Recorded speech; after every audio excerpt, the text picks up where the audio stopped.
GeM TV நேயர்களுக்கு வணக்கம். 6ஆம் அறிவு பகுதி. விஜயகாந்த் நம்மை விட்டு பிரிந்து விட்டார். அரசியல் அவர் சாதித்தது என்ன என்பதை பற்றி எழுத்தாளர் ராம்கேயிடம் கேட்போம் வாருங்கள். வணக்கம் சார். வணக்கம். கேப்டன் விஜயகாந்த் மறைவை எப்படி சார் பார்க்குறீங்க?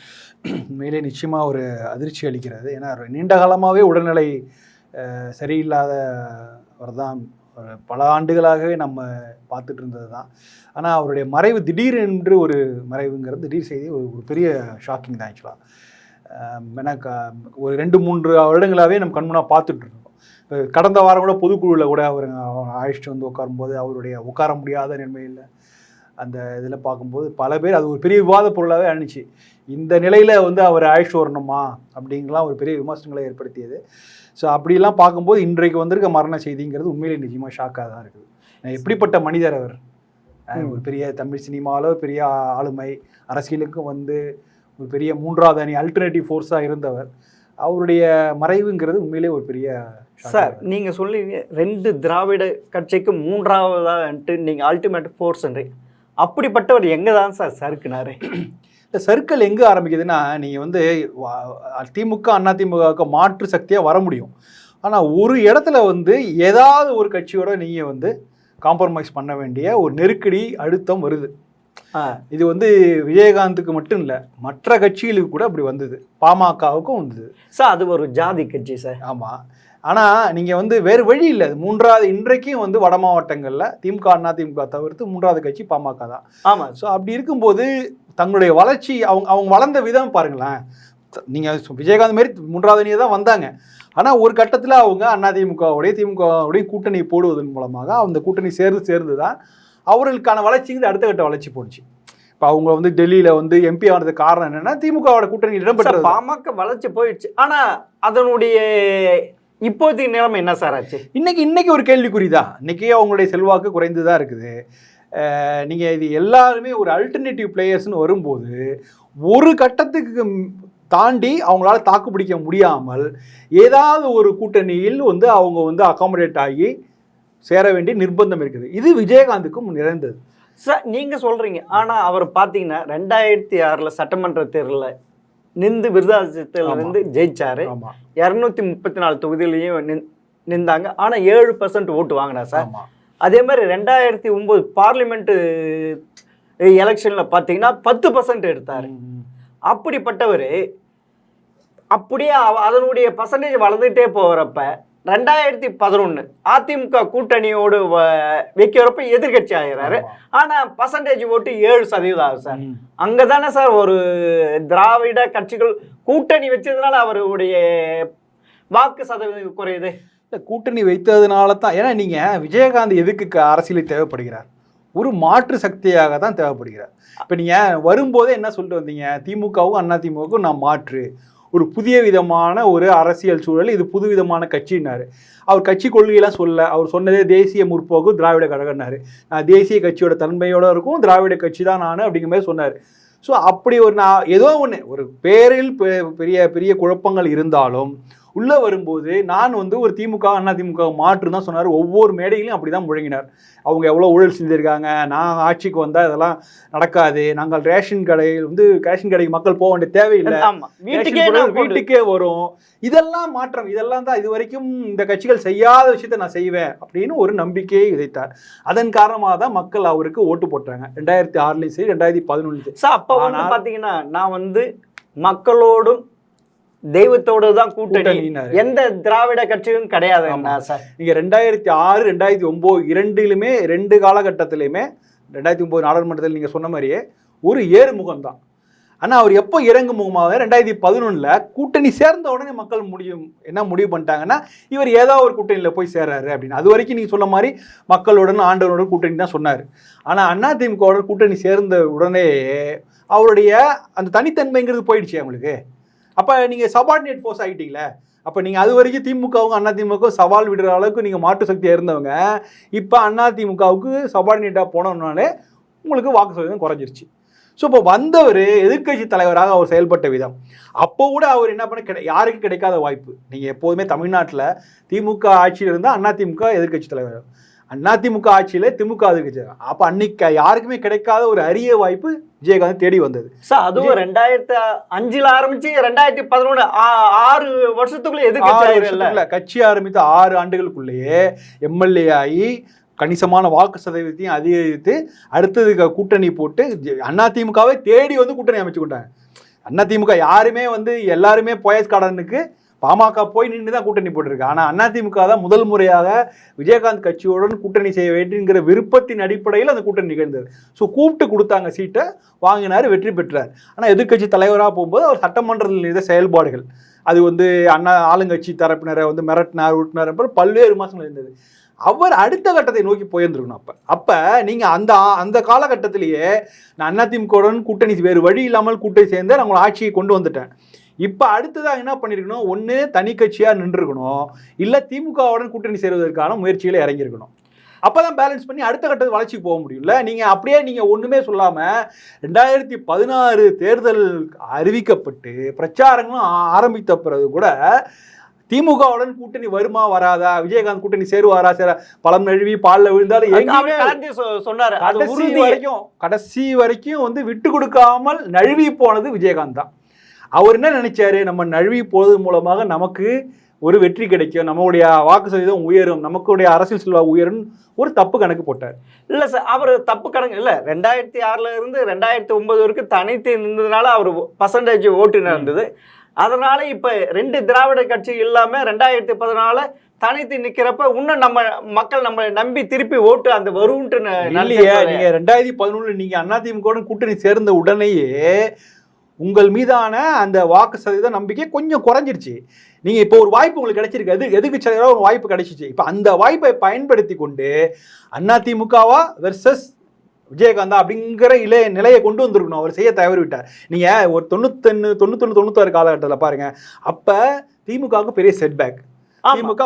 ஆனா அந்த நேரத்தில் காங்கிரஸ் கட்சி தன்னுடைய வாய்ப்பை பயன்படுத்தி கொண்டு அப்ப அதிமுகவா காங்கிரஸ் கட்சியா அப்படிங்கிற நிலைமையை வந்து நீண்ட காலம் 96 எலெக்ஷனுக்கு முன்னாடி வரைக்கும் என்றைக்கு வந்து அவரு டெல்லி தலைமை வந்து அதிமுகவுடன் கூட்டணி சேர போறோங்கிற முடிவெடுவதற்கு 4 மாதம் முன்னாடி வரைக்கும் தமிழ்நாட்டில் என்ன அரசியல் சூழல்னா அதிமுக வெர்சஸ் காங்கிரஸ். ஆமா சார், அந்த மாதிரியான ஒரு சூழல் வந்து இயல்பா வந்து அமையுது. உங்களுக்கு 2011 அமையுது விஜயகாந்த். அதை பயன்படுத்திக்கிட்ட தவறி விட்டார் விஜயகாந்த். நீங்க அந்த நேரத்துல வந்து முழுக்க இது வந்து அதிமுக வெர்சஸ் தேமுதிமுக அப்படிங்கிற ஒரு இடத்தை கொண்டு வந்து நிறுத்தியிருந்தாருன்னா அதை வந்து அடுத்த கட்டத்துக்கு போயிருந்திருக்கலாம். அங்க தவறி விட்டார். அப்படின்னு என்ன மாதிரி தவறு நீங்க சொல்றீங்க சார்? என்ன தவறுனா, நீங்க வந்து எதிர்கட்சி தலைவராக போய் ஒரு வரம்பு மீறி பேசினது, அதாவது நீங்கள் வெளியில் வந்து நீங்கள் சட்டமன்றத்தில் பேசும்போதோ தரக்குறைவான வார்த்தைகள் பேசினார், பெரிய டிஸ்கஷன் நடந்தது, அதெல்லாமே வந்து தவிர்த்துருக்கலாம். ஏன்னா ரெண்டாவது விஜயகாந்த் ஒரு முதல் முறையாக சட்டமன்றத்தில் வந்திருக்கார். அவருக்கு வேணா அனுபவங்கள்லாம் அப்படிலாம் சொன்னால் கூட ஒரு பெரிய எதிர்கட்சி தலைவராக வந்துட்டார். ஆமாம், ஒரு 5 ஆண்டுகளாக அவருக்கு அனுபவம் இருக்கு. ஆமாம் சார். இப்போ எதிர்கட்சி தலைவராக வந்த பிறகு அந்த பொறுப்புணர்ந்து அவர் செயல்பட்டு இருக்க வேண்டும். அந்த இடத்துல தவறிவிட்டார். ரெண்டாவது அதிமுகவோட ஆட்சியுடைய அவங்களுடைய அழுத்தமும் கூடுதலாக இருந்தது. அவங்க வந்து விஜயகாந்த் கட்சியை கார்னர் பண்ணாங்க. ஏன்னா இவங்க வந்ததே காரணம் என்ன சொன்னாரு, எப்படி நீங்க வந்து காங்கிரஸ் கட்சி 92 என்ன சொன்னுச்சு, ராஜீவ்காந்தி படுகொலையால தான் நீங்க ஆட்சிக்கு வந்தீங்கிற மாதிரி சொன்னாங்க. கிட்டத்தட்ட அதே மாதிரியான டிஸ்கஷன் இங்க வருது. நான் கூட்டணி சேர்ந்ததுனாலதான் நீங்க ஆட்சிக்கு வந்தீங்க அப்படிங்கிற விஷயத்த விஜயகாந்த் பொதுவெளியில் பேச ஆரம்பிக்கிறார். அது வந்து அதிமுக தலைமைக்கு அது ஒப்புதல் இல்லை, அவங்க கோபமாறாங்க. அப்பதான் வந்து உங்களுக்கு நடுவில் சண்டை. இந்த சண்டையை அரசியலுக்காக பயன்படுத்திருக்கலாம் விஜயகாந்த். இதை வந்து சண்டையை கொண்டு போய் இதை வந்து அப்படியே அந்த டிஸ்கஷன் கொண்டு போய் பொதுமக்கள்கிட்ட போய் சொல்லியிருந்தாருன்னா அப்போ அவருடைய செல்வாக்கு அந்த இடத்துல ஒரு கொட்டை விட்டு விட்டார். அதுக்கப்புறம் 2009 தேர்தல் அது வந்து திசை மாறிவிட்டது. 2009 தேர்தலுக்கு அப்புறம் தமிழ்நாட்டோட அரசியல் சூழலே வர மாறிட்டு அதுக்கப்புறம் இலங்கை படுகொலை அதுனாங்க காங்கிரஸுக்கு எதிரான ஒரு பெரிய இது வந்துருச்சு. ஸோ அதனால அந்த இடத்துல வந்து அவருக்கான அரசியல் வாய்ப்பு அங்கே தவறி போய்விட்டது. இல்ல அந்த ஈழத்தமிழருக்கு அவரு பயங்கர முன்னாபிறதெல்லாம் இருந்து நல்ல ஒரு இதெல்லாம் இருந்தாரு. இப்ப நீங்க ஈழத்தமிழருக்கு 2009 பேசும்போது 2009 ஆகட்டும், அதுக்கப்புறம் அடுத்த காலகட்டங்கள்ல நீங்க ஒரு பக்கம் திமுக, அண்ணா திமுக, காங்கிரஸ், பாஜக, தமிழ் தேசிய கட்சிகள்லாம் இருக்கும்போது நீங்க ஒரு விஷயத்தை பேசும்போது ஒரு தனித்தன்மையோட அதை அப்ரோச் பண்ணணும்ல. நீங்க இவங்களுடைய குரலை நீங்கள் உரைத்தா என்ன உங்களுக்குள்ள தனித்தன்மை இருக்கு? நீங்க புதுசா ஏதாவது பேசணும்ல. அது வரைக்கும் அவர் ஒண்ணுமே பேசவே இல்லையா அவரு? நீங்க சொன்னீங்க 2011 எதிர்கட்சி தலைவரப்ப நான் எங்களால் தான் அதிமுக ஜெயிச்சதுன்னு சொன்னேன்னா ஜெயலலிதா அவங்களை இது பண்ணாங்க. அதிமுக மட்டும்தான் விஜயகாந்த் தோக்கடிச்சாங்களா? அதுக்கு திமுகவும் இருக்கு இல்ல. திமுக எத்தனை வருஷம் ஆச்சு, எதிர்கட்சி இல்லாம போயிடுச்சு இல்ல. ஆமா, இன்னைக்கு வந்த கட்சி அவங்களும் இதுல அவருடைய சரிவுக்கு அதுவும் ஒரு காரணம் இருக்குல்ல சார். நிச்சயமா காரணம். அதாவது அந்த காலம் 2006 2011 வரைக்கும் நடந்த திமுக ஆட்சி அந்த அளவுக்கு மக்கள் மத்தியில் ஒரு பெரிய அதிருப்தியை சம்பாதித்திருந்தது. நீங்கள் வந்து கலைஞருடைய முதல்வராக இருந்த ஆட்சி காலத்தில் ரொம்ப ஒஸ்ட் பீரியட்னா அந்த பீரியட் தான். நீங்கள் அது 71 ஆகட்டும் 96 ஆகட்டும் இந்த அளவுக்கு அதெல்லாம் வந்து இந்த ஒர்ஸ்ட் பீரியட் வந்ததுனால அதெல்லாம் பொற்காலம் ஆயிடுச்சு. அப்படி ஒரு நிலைமை வந்துருச்சு. ஸோ அந்த கட்டத்தில் இருக்கும்போது அதை வந்து அதிலேருந்து வேறு வழி இல்லாமல் தான் இவங்க கூட்டணி சேர்ந்து இவர் வராரு. இப்போ என்ன பண்ணியிருக்கணும், இவர் வந்து திரும்ப இவருக்கு ஒரு தயக்கம் என்னென்னா திரும்பவும் திமுகவோட கூட்டணி சேரணுமாங்கிற ஒரு தயக்கம் விஜயகாந்த் இருக்குது. ஒன்று அதை செய்திருக்கணும். அப்படி செய்ததன் மூலமாக தன்னுடைய செல்வாக்கு கட்சியை காப்பாற்றிருக்கலாம். அப்படி இல்லைன்னா தனித்தன்மையோடு நின்று நான் தனியாக தான் நிற்க போகிறேன், ஏற்கனவே ஒரு தவறு செய்து விட்டேன், அதிமுகவை திரும்ப ஆட்சி கொண்டு வந்து விட்டேன், இந்த தவறை திரும்ப செய்ய மாட்டேன், திரும்பவும் திமுகவோட கூட்டணி சேர மாட்டேன்னு வெளிப்படையாக மன்னிப்பு கேட்டிருந்துருக்கலாம், கேட்டுட்டு பண்ணியிருந்துருக்கலாம். ஆனால் அவர் அதை பற்றிலாம் ஒன்றும் கவலைப்படாமல் அவருடைய அந்த டவுன்ஃபால் அப்படிங்கிறது அங்கேருந்து ஆரம்பிக்குது. சார் அவர் மனதளவில் பாதித்ததுனால தான் சார் இவ்வளவு இது ஆயிடுச்சு. ஆமாம். ஏன்னா அந்த இது பார்த்தீங்கன்னா ஜெயலலிதா ஒரு பக்கம், அதிமுக, திமுகவும் ஒரு பக்கம் அவங்களுடைய மீடியா வச்சு அவரை ஜோக்கரா இதெல்லாம் இதில் பண்ணி மனதளவில் பாதிக்க வச்சு அதுவும் ஒரு காரணம் இல்லை. ஆமாம் சார், நிச்சயமா. அதாவது அந்த காலகட்டம் குறிப்பாக 2014 வரைக்குமே 2014 தேர்தலில் பாஜக கூட்டணியோட தான் சேர்ந்து போட்டிடுறார். அது வரைக்குமே அவருக்கு ஒரு நல்ல அரசியல் நல்ல காலகட்டம் தான். ஆனால் அதற்கு பிறகு அவர் பற்றின நிறைய விமர்சனங்கள் மீம்ஸ் எல்லாம் நிறையா வந்தது. அவர் நடந்து கொண்ட முறையில் உடல்நிலை சரியில்லை, அந்த காரணத்தினால அவர் டெல்லியில் போய் அவர் ப்ரெஸ் மீட் அரேஞ்ச் பண்ணதும் சரி, அவர் பேசினது. ஏன்னா நீங்கள் ஒரு பக்கம் இப்படி பார்ப்பாங்களா, 2014 தமிழ்நாட்டில் அதிமுக அத்தனை எம்பிகளை டெல்லிக்கு அனுப்பி வச்சிருக்கிறது. ஆனால் பாஜக கூட்டணியில் இருக்கிறேங்கிற ஒரே காரணத்தால இவங்களால ஒரு எம்பி கூட அனுப்ப முடியலனாலும் நான் பாஜக கூட்டணியில் இருக்கேன்னு சொல்லிட்டு ஒரு இல்லை. ஆனால் 2 எம்பி பாஜக, ஒன்று பாமக, ஒன்று பாஜக. ஆனால் இவருடைய கான்ட்ரிபியூஷன் ஒன்றும் இல்ல பெரிய கான்ட்ரிபியூஷன் இல்லை. இவர் வந்து ஒரு தன்னுடைய ஏதோ தமிழ்நாட்டில் பாஜகவை தான் அறிமுகப்படுத்த மாதிரி ஒரு பொய் அவர் வந்து தன்னுடைய அதை லீட் பண்ணதை வந்து அதை வந்து வேறு விதமாக புரிந்து கொள்ளப்பட்டது. அவர் அந்த நேரத்தில் அதெல்லாம் தவிர்த்து விட்டு தன்னுடைய கட்சி வளர்ச்சியை மட்டும் அவர் யோசித்து பார்த்துருக்கலாம். அதெல்லாம் அவர் செய்ய தவிர்த்தார். நிறைய அந்த 2014 16 வரைக்கும் அந்த 2 ஆண்டுகள் அந்த காலகட்டம்ங்கிறது விஜயகாந்தோடைய வீழ்ச்சியை நோக்கி சென்று கொண்டிருக்காங்கிறது கிளியராக தெரிய வச்சது. அதில் மக்கள் நல கூட்டணி அது கடைசியாக தான் கிளைமாக்ஸ் ஆக்சுவலாக. அது வந்து அது தவறான அணுகுமுறை அவங்க வந்து செய்திருக்கக்கூடாது. அவங்க போய் ஓட்டை பிரித்து திரும்ப அதிமுக ஆட்சி திரும்ப வருவதற்கு மறைமுகமாக உதவி செய்து விட்டார்கள். சார் நீங்கள் சொல்கிறீங்க விஜயகாந்த் உடைய வீழ்ச்சிக்கு திமுக அதிமுக இதில் அவங்க மனைவியும் ஒரு காரணமாக இருக்கிறாங்கல்ல சார்? ஆமாம். இல்லை மனைவி வந்து இப்போ நீங்கள் இப்போ தான் வந்து பொதுக்குழு கூடி அவரை வந்து பொதுச் செயலாளர் இருக்காங்க. அதற்கு முன்னாடி இது வரைக்குமான ஆனால் அவர் தொடர்ந்து அரசியலில் தன்னுடைய ஒரு செல்வாக்கு இருக்குது. அவருடைய அந்த கட்சியில் ஒரு முடிவெடுக்கக்கூடிய இடத்தில் பிரேமலதா தொடர்ந்து இருந்து வந்துட்டு இருக்காரு. ஆனால் என்ன மாதிரியான ஒரு முடிவெடுத்து என்ன மாதிரியான விஷயங்களை விஜயகாந்த் சொல்லி எதன் மூலமாக அவர் முடிவெடுத்தாருங்கிறது ஒரு கேள்விக்குறியாக இருக்குது. ஆனால் நீங்கள் தென் தமிழ்நாட்டுக்காரர் விஜயகாந்த். ஆமாம் சார். நீங்கள் மதுரையிலேருந்து வந்து மெட்ராஸ்க்கு வந்து சினிமாவில் வளர்ந்து இவ்வளோ பெரிய ஆளானார். இப்போ அரசியலுக்கு வந்துடுறாரு, கட்சி ஆரம்பிக்கிறார். இப்போ ஒரு தேர்தல் போட்டியில்னா அவர் தேர்ந்தெடுக்கக்கூடிய இடம் எதுவாக இருக்கும்? மதுரை இல்லைன்னா தென் மாவட்டமாக தான் இருக்கும். ஆனால் அவர் ஏன் வட தமிழ்நாட்டை தேர்ந்தெடுத்தார் அப்படிங்கிறதுக்கு 2 விஷயமா பார்க்குறாங்க. ஒன்று வந்து அதில் சில நல்ல கால்குலேஷன்லாம் இருக்குது. வட தமிழ்நாட்டில் வந்து பாமகவுக்கு எதிராக, ஏன்னா அவங்க 2003 இந்த கஜேந்திரா படத்தின் மூலமாக பாமக வெர்சஸ் விஜயகாந்த் ரசிகர்கள் ஒரு கிளாஷ் வந்தது. அதற்கு பதிலடி கொடுக்கும் விதமாக தான் வட தமிழ்நாட்டுக்கு அரசியலுக்கு வர்றாரு அப்படிங்கிற மாதிரி சொல்லப்பட்டது ஒரு விஷயம். 2வது வட தமிழ்நாட்டில் இருக்கிற அந்த ஜாதி கணக்குகள், இங்கே வந்து வன்னியர் இல்லாத ஒரு மற்ற மக்களை ஒருங்கிணைப்பதற்கான ஒரு ஸ்கோப். இதெல்லாம் தாண்டி பிரேமலதா அவர்கள் வட தமிழ்நாட்டை சேர்ந்தவர், அவங்களுடைய இன்ஃப்ளூயன்ஸ்ல தான் வந்தாருன்னு பல்வேறு காரணங்கள் சொல்லப்படுகிறது. ஒருவேளை நீங்கள் சொல்கிற மாதிரி பிரேமலதா சொல்லி தான் அவர் வந்து வட தமிழ்நாட்டில் குறிப்பாக ரிஷிவந்தியம் விருத்தாச்சலத்திலையும் ரிஷிவந்தியத்திலையும் போட்டியிடணும் முடிவு பண்ணியிருந்தாருன்னா அப்போ அவங்களுடைய மனைவியோட தாக்கம் அரசியல் தாக்கம் இருந்திருக்கிறதா நம்ம எடுத்துக்கணும். இல்லை, இந்த அரசியல் அவருடைய டவுனுக்கு அவருடைய மனைவி பிரேமலதாவும் அவருடைய மச்சான் சதீஷும் ஒரு காரணமாக இருக்கிறாங்க. இவங்க 2 பேருடைய கண்ட்ரோலில் தான் அவர் போயிட்டாரு அப்படின்ட்டு ஒன்று இருக்கு சார். இல்லை, அதுக்கு அதான் சொல்ல, இது ஒரு சிக்கலான கேள்வி. ஏன்னா நீங்கள் வந்து இந்த மாதிரி இந்த முடிவெடுக்கிற இடத்துல அவங்க எந்த அளவுக்கு இருந்திருக்காங்கன்னு பார்க்கணும். ஆனால் கடைசி காலத்தில் விஜயகாந்தோட செயல்பாடுகள் எல்லாமே தன்னுடைய மனைவியையும் தன்னுடைய மைத்துனரையும் முன்னிலைப்படுத்துவது தான் இருந்தது. நம்ம வெளிப்படையாக பார்த்தோம். அவர் வந்து அவருடைய கட்சிக்காக சீட்டு வாங்கும்போது கூட அவருடைய மைத்துனருக்கு தான் சீட்டு கொடுக்குறாரு, அவர் தான் போட்டியிட சொல்கிறாரு.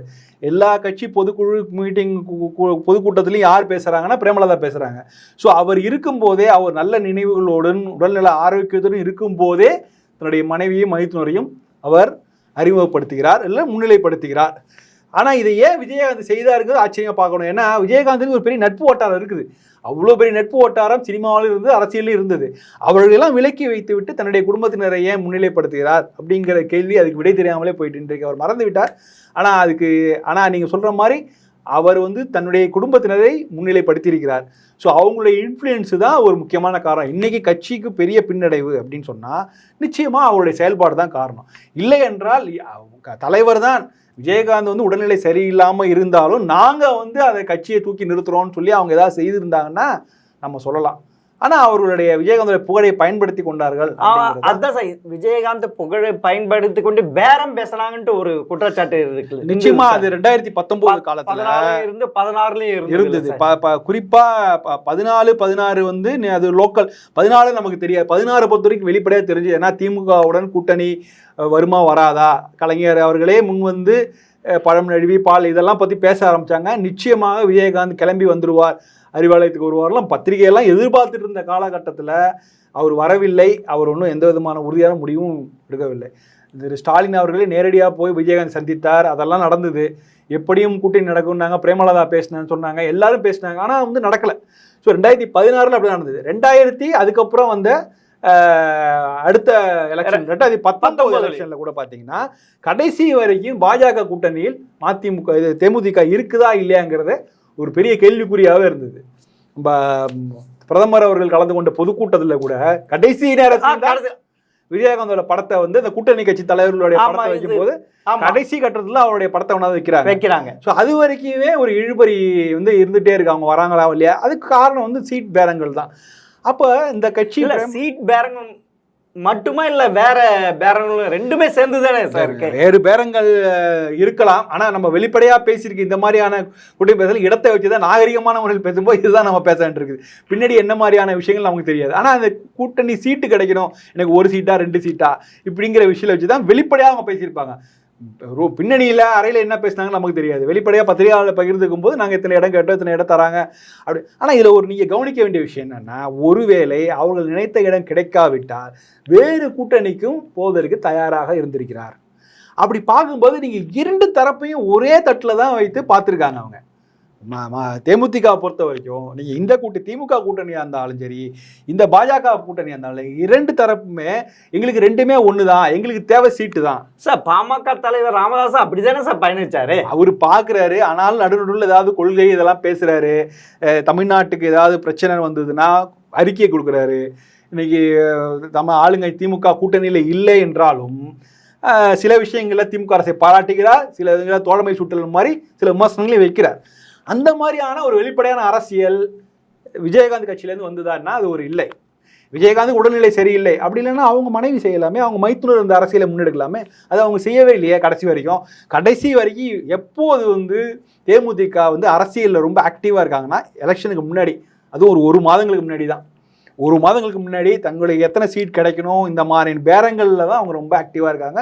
கடைசி வரைக்கும் தான் எந்த பக்கம் இருக்கோம் அப்படிங்கிறத வந்து நம்ம பாஸ்ட் ரெக்கார்டு தானே காமிக்குது. கடந்த 3 நாட்கள் தேர்தல் நம்ம கண்கூட பார்த்துருக்கோம்ல. நம்ம கடைசி வரைக்கும் இழுபறியாகவே அவங்க செஞ்சுட்டு இருக்காங்க.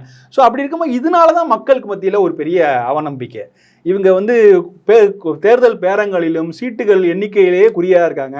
இப்போ நீங்கள் 2021 எடுத்துக்கங்க, கடைசி கட்டத்தில் டிடிவி தினகரன் கூட கட்சி கூட கூட்டணி சேர்றாங்க. அது கூட இழுபறி தான். நீங்க கடைசி வரைக்கும் ஆமா எத்தனை இடங்களில் போட்டியிட போறாங்கிறது கடைசி வரைக்கும் இழுபறியா தான் இருந்தது. இதுக்கும் பர்சன்டேஜ் ஆஃப் ஓட்டு சரிஞ்சே போச்சு. அதனால இது வந்து ரொம்ப துரதிருஷ்டவசமானது. ஏன்னா எப்படி ஆரம்பித்தார் 2005 அவர் கட்சி ஆரம்பிக்கும் போது என்ன ஒரு நம்பிக்கையோட ஆரம்பிச்சார். ஆனால் 2021 அதோட கட்சியோட ஒரு ஒரு ஒரு அரசியல் வாழ்க்கையே ஒரு சூன்யமாகி விட்டது, முற்றுப்புள்ளி விழுந்து விட்டது தான். அதுக்கு பின்புலம் அந்த குடும்பம் தான், அவருடைய செயல்பாடுகள், மனைவியுடைய குடும்பம் தான். ஆமா, நிச்சயமா அதுதான் காரணமா இருக்க முடியும். ஏன்னா அதான் சொல்றேன், இப்போ நீங்க 2018 காலகட்டத்திலேயே கலைஞர் அவர்கள் இறந்த போது, அப்போ அவர் அமெரிக்காவில் இருந்தார்னு நினைக்கிறேன் விஜயகாந்த். ஆமா, அப்போ அவர் வரும்போதே, இன்ஃபேக்ட் 2016 நினைக்கிறேன், அப்போ அவர் வரும்போதே தாமதமாக தான் வந்தார். வரும்போதே அவர் உடல்நிலை சரியில்லைங்கிறது வெளில நல்லா தெரிஞ்சுது. கிட்டத்தட்ட இப்படி பார்த்தீங்கன்னா கூட கடந்த 5 ஆண்டுகளாகவே விஜயகாந்தோட உடல்நிலை சரியில்லை தான். இது எல்லாருக்கும் தெரிஞ்ச விஷயம். பத்திரிகை நண்பர்கள் எல்லாருக்குமே தெரியும் அவருடைய நடவடிக்கைகள் என்ன ஆகட்டும். அவருக்கு உதவியாளர்கள் அவரை வந்து பிடிச்சி நிற்க வைக்கிறதும் சரி, அவர் பிரச்சாரத்துக்கு போகும்போது அவர் நடந்து கொண்ட விஷயங்கள்லாம் பார்க்கும்போது உடல்நிலை சரியில்லை. அதாவது தானாக அவராக முடிவெடுக்கக்கூடிய சூழலில் அவர் இல்லை. அப்போ அவருக்கு பதிலாக வேற ஒருத்தர் தான் முடிவு எடுக்கிறாங்க. அந்த முடிவையும் அவருடைய மனைவியே மைத்துனர் தான் எடுக்கிறாங்க. அப்படிங்கும்போது இந்த கட்சிக்கான வளர்ச்சியாக இருந்தாலும் பின்னாடி இருந்தாலும் அதுக்கான பொறுப்பையும் அவர்கள் தான் ஏற்றுக்கொள்ளணும். நீங்கள் சினிமாவில் உச்சத்தை தொட்டாரும் சார், நல்லாவே ரஜினி கமலுக்கு அப்புறமா ஒரு இது. ஆமாம், உச்சத்தை தொட்டு எம்ஜிஆர் மாதிரி அள்ளி கொடுத்து உதவுனார் எல்லாருக்குமே. இதெல்லாம் அப்படிப்பட்டவர் அரசியல் அவருக்கு சாதிக்க முடியாம போச்சு இல்ல சார்? இல்ல, நான் இந்த ஒரு ஆரம்பத்துல நல்லா இருந்தது இல்ல. நான் இந்த ஒரு விஷயத்துல மட்டும் மாறுபடுறேன். என்னன்னா, எப்படி சார்? ஏன்னா அரசியல் அவர் ஒரு சாதனையாளர் தான் நான் பார்க்குறேன். ஏன்னா நீங்க பாருங்களேன், இப்போ ஒரு சினிமாவிலிருந்து ஒரு நடிகர் வரார், வந்து அவருடைய ரசிகர்களை மட்டுமே வந்து நம்பி ஒரு கட்சி ஆரம்பிக்கிறார். இந்த சினாரியோ வந்து விஜயகாந்துக்கு மட்டும்தான் பொருந்தும். ஏன்னா எம்ஜிஆருக்கு பொருந்த, எம்ஜிஆர் வந்து அவர் கட்சியிலே இருந்தவர். திமுகவிலே கிட்டத்தட்ட ஒரு 20 ஆண்டுகள் கட்சியிலே இருந்தவர். அந்த கட்சியில எம்எல்ஏவாக இருந்திருக்கார். ஒரு கலைஞருடன் ஒரு கருத்து மோதலில் இல்லைன்னா அவர் தான் வந்து அவருக்கு மாற்றாக வரணும்னு நினைச்சு கூட கட்சியிலேருந்து வெளியேற்றப்பட்டிருக்கார், இல்லை வெளில வந்திருக்கார், அவருக்கு பிளான். ஆனால் ஒரு 20 ஆண்டுகள் அவருக்குன்னு ஒரு பொலிட்டிக்கல் கேரியர்னு ஒன்று இருக்குது. பட் விஜயகாந்துக்கு அப்படி இல்லை. எந்த ஒரு பின்புலமும் இல்லை. பின்புலம் எந்த முக்கியமாக நீங்கள் சொல்றது முக்கியமான விஷயம், எந்த விதமான அரசியல் பின்புலமோ சமூக பின்புலமோ இல்லை. அவர் வந்து ஒரு மதுரையில் ஒரு வசதியான குடும்பத்தை சேர்ந்தவர் தான். ஆனாலும் பெரிய அளவில் பின்புலம் இல்லை. அவருக்கு அரசியல் அனுபவமும் கிடையாது. ஆனால் அவர் வந்து வராரு, வந்துட்டு நீங்கள் பாருங்களேன், 20 ஆண்டுகள் 82, 81, 82, அதாவது என்றைக்கு சட்டம் ஒரு இருட்டறையும் சிவப்பு மல்லி வருதோ அதுதான் அவருடைய கேரியரை அடுத்த அப்படியே ஆரம்பிச்சு வைதையை காத்திருந்தால் அடுத்த மைல் ஸ்டோன். அப்படியே அப்புறம் செந்தூர பூவே, அம்மன் கோயில் கிழக்காலே முக்கியமான பட்டுக்கொட்டிக்கும் ஓடிய விஷயம். அடுத்தது செந்தூர பூவே, கேப்டன் இது பூந்தோட்ட காவல்காரன். அடுத்தது ஒரு கேரிகிராஃப் ஏறிட்டே போகுது. ஆமா சார், அது ஒரு உச்சம் கேப்டன் பிரபாகரன் சின்ன கவுண்டர். ஆமா, அப்படியே போறாரு. அந்த உச்சம் தொட்ட பிறகு அதை அப்படியே மெயின்டைன் பண்றாரு. அப்படியே வந்து இந்த விக்ரமன் படம் வரைக்கும் வருது. அப்படியே வந்து ரமணா வரைக்கும் அவர் தன்னுடைய சினிமா வாழ்க்கையில் ஒரு குறிப்பிடத்தக்க நட்சத்திரமா இருக்கார். ரமணாக்கு அப்புறம் அவருடைய சினிமா வாழ்க்கையில் ஒரு கேரியர் தொய்வு வருது. கஜேந்திராங்கிற படம் வந்து ரொம்ப மோசமான தோல்வியை சந்திக்கிறது. பாமக தொண்டர்கள்லாம் எதிர்ப்பை சந்திக்குது. ஸோ அந்த இடத்துல இருந்து தான் ஆரம்பிக்கிறது அரசியல் வாழ்க்கையை. ஸோ ஒரு 20 ஆண்டுகள் சினிமா கேரியர் முடிச்சுட்டு அப்படியே அதுக்கு ஒரு முற்றுப்புள்ளி வைத்து விட்டு பொலிட்டிக்கல் கேரியர் ஸ்டார்ட் பண்ணுறாரு. 2003 ஆரம்பித்து 2005 கட்சியை லான்ச் ஆரம்பித்து இப்போ அடுத்தது அரசியலில் தான் கவனம் செலுத்துகிறார். ஆனால் இப்போ இந்த வந்து இது ஒரு 20 ஆண்டுகள் சினிமா கேரியர், 20 ஆண்டுகள் அரசியல் கேரியர்னாலும் இந்த மாதிரியான ஒரு விஷயம் வந்து வேற எந்த நடிகரும் செய்ததில்லை. நீங்கள் சினிமாவிலேருந்து அரசியலுக்கு வந்த எல்லா நடிகர்களுமே, ஒன்று எம்ஜிஆர் ஆகட்டும், எஸ்.எஸ். ராஜேந்திரன் ஆகட்டும், அப்புறம் அடுத்து சரத்குமார்லேருந்து எல்லாரையும் எடுத்துங்களேன், ஏதோ ஒரு அரசியல் ஆர்வம், ஏதாவது ஒரு பின்னணி இருக்கு. ஆனால் இவருக்கு அந்த மாதிரி பின்னணி இல்லை. அது மாதிரியான ஒரு திமுக மேலே ஒரு பற்றுதலோ இல்லை காங்கிரஸ் மேல பற்றுதலோ, எல்லாரு கூடயும் ஒரு நட்பு ரீதியா பழக்கத்தில் இருந்தார். மூப்பனார் கூட நெருக்கமா இருந்திருக்கிறார். கலைஞர் கூட நல்ல நட்பு உண்டு. ஆனா அந்த கட்சி சார்ந்த தன்னை அந்த கட்சியோட இணைத்துக் கொள்ற அளவுக்குலாம் அவர் இல்லை, போகலை. ஸோ இப்போ எல்லாரும் இப்போ கட்சி ஆரம்பிக்கும் போது கூட எல்லாருக்கும் பொதுவான கட்சியாக இருக்கிறதுக்காக என்ன பண்ணுறாரு, தேசிய முற்போக்கு திராவிட கழகம்லாம் வைக்கிறாரு. ஸோ அப்படி இருக்கும்போது அவருக்கு வந்து அதுலேருந்து அது ஒரு புது புள்ளி, அது ஒரு புதிய சாப்டர் மாதிரி. ஆக்சுவலாக இந்த விஷயத்தை யாரும் செய்யறது தயங்குவார்கள். சார் அது வேற கருப்பு எம்ஜிஆர்ன்ட்டு ஒரு பேரும் இருக்கு சார். வேற யாருமே எடுக்கல. அவருடைய தொண்டு உதவி அவர் யாரும் அறியாம எல்லாருக்குமே செஞ்சிருக்காரு. ஆமா நிச்சயமா. அது அந்த ஒரு எம்ஜிஆருடைய ஒரு நீட்சியாக தன்னை வந்து காமிச்சிக்கிட்டு அதுக்கேற்ற மாதிரி உதவி பண்றதுலேருந்து ஆரம்பிச்சு அந்த இதெல்லாம் பண்றாரு. அவர் திட்டமிட்டு தான் அவர் அதை பண்றாரு. அந்த குறிப்பா 2003 காலகட்டத்திலேருந்தே தன்னுடைய ரசிகர்களை வந்து என்கரேஜ் பண்ணி அவங்கள இப்போ உள்ளாட்சி தேர்தலில் போட்டியிட வைத்து கொண்டு வரதெல்லாம் ஒரு திட்டமிட்டு நகர்றது தான்.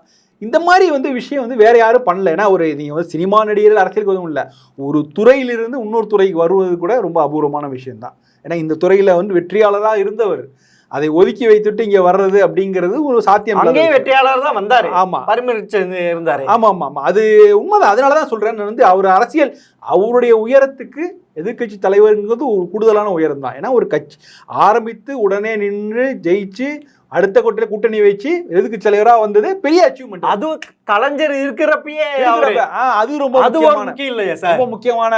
ஏன்னா நீங்க எம்ஜிஆர் எடுத்தீங்களா, எம்ஜிஆர் உள்ள வரும்போது காங்கிரஸ் கட்சி பிளவுபட்டு கிடந்தது, திமுக மட்டும்தான் வலுவான ஒரு கட்சி, அதுக்கு எதிராக ஒரு எந்த கட்சியுமே இல்லை. அதனாலதான் கம்யூனிஸ்ட் கட்சிகள்லாம் வந்து இவர் கூட வந்து எம்ஜிஆர் பக்கம் நிக்கிறாங்க.